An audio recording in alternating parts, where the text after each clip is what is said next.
With breaking news, hello everybody, I'm Heather Hayes. I'm Steve Eager. It's 9 o'clock. 2 people are dead after a pair of shootings in an Arlington sports bar. Police tell us someone came in to Zona Caliente sports bar and opened fire on an employee. That's when a customer who was armed and says he has a CHL pulled a gun and shot and killed the suspect.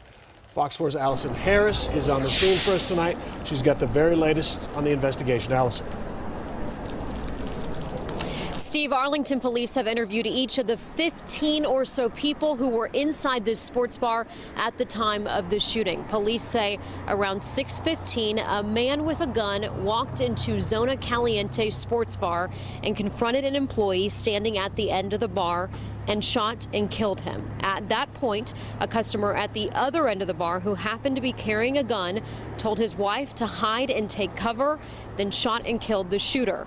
That man has told police he has his concealed carry permit. Police are working to confirm that. Police say another customer, a woman, was also injured, cut by some broken glass, but her injuries are not life-threatening. Obviously, you can imagine how scary this was with people. We have victim services on scene because so many people were just pretty much traumatized by what they saw and feeling like that something bad was going to happen to them. And so we have counselors on scene as well, kind of helping them as they process through this.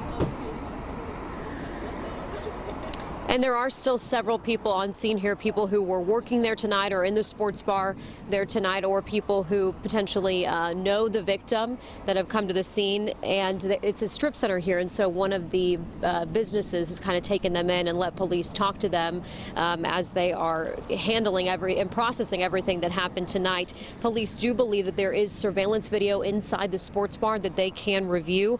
Officers say this shooting was targeted, that the shooter must have known that employee, and right now they do not believe that the shooter worked at the sports bar, nor was he a former employee of the sports bar. Steve?